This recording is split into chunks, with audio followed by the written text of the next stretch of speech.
Hello to everyone in TV land. This is Focus on Liberia online television, and you are listening to the Focus on Liberia Daily News with Gwendolyn Dorado.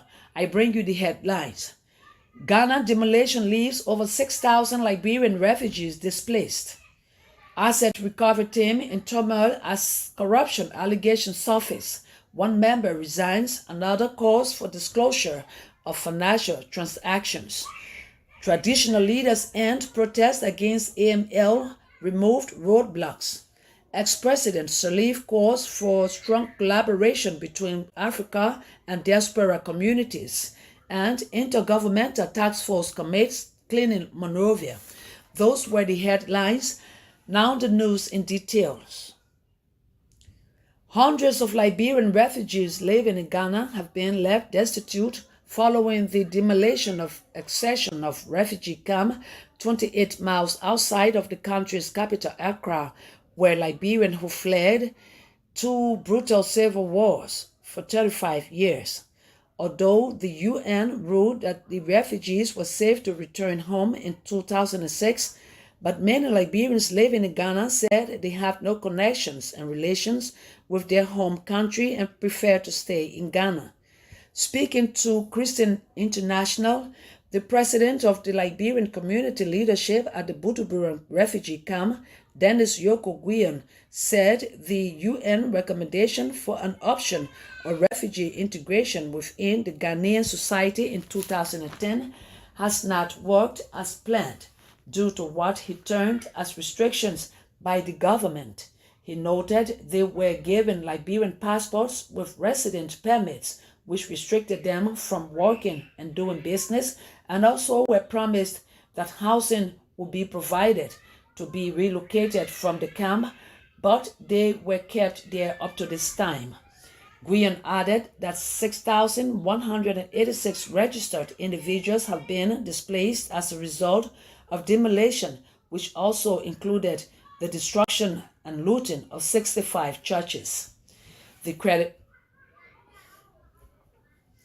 credibility of Councillor Edwin K. Mountain, chair of the Special Presidential Task Force on Asset Recovery, along with other members perceived as a clique by some aggrieved colleagues, has come under scrutiny following allegations of questionable expenditures.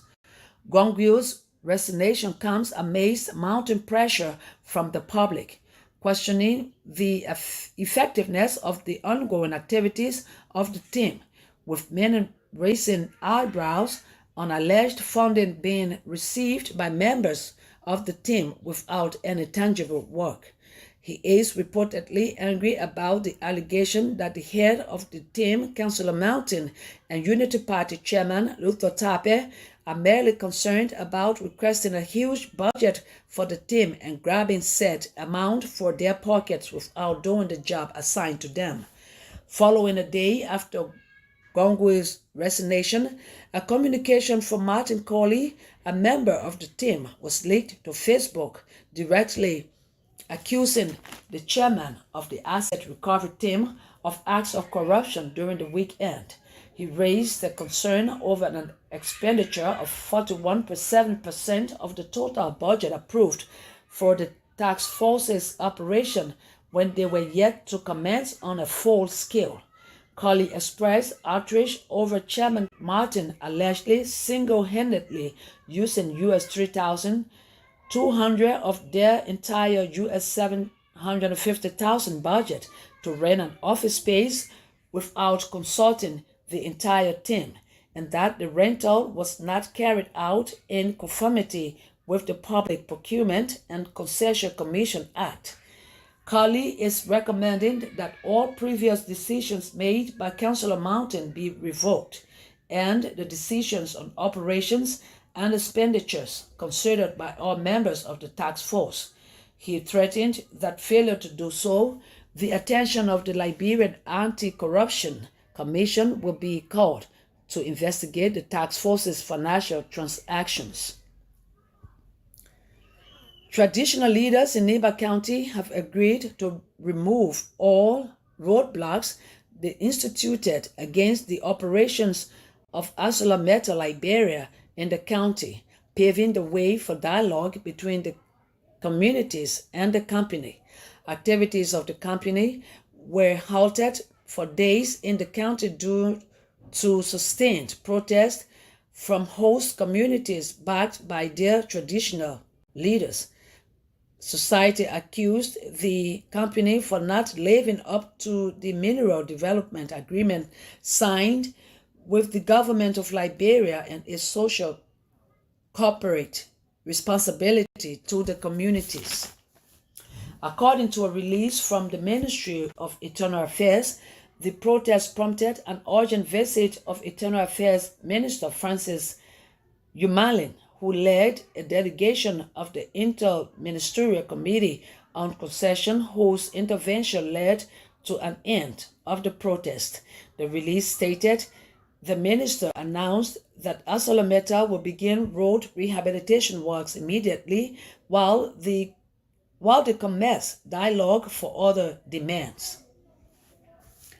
Former President Ellen Johnson Sirleaf has called on African countries to create strong ties with their diaspora communities to boost global economic and cultural stabilities and development.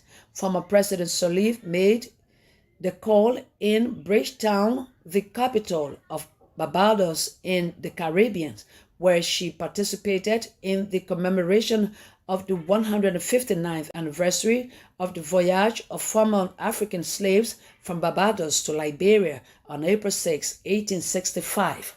She said the African diaspora has an important role to play in boosting trade and other opportunities and vice versa, and praised Ghana for making some significant strides in connecting its diaspora communities, having able to have events that bring citizens back home.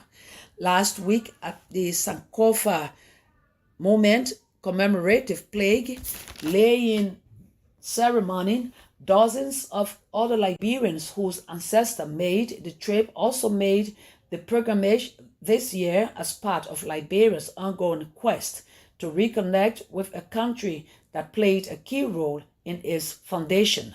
President Sirleaf thanked the Barbadians government for the warm reception and also thanked retired Liberian Ambassador Lorenzo Witherspoon for his immense effort in making the ceremony a success. The Intergovernmental Task Force, which includes 5 state entities, has committed to cleaning the city of Monrovia and its environs.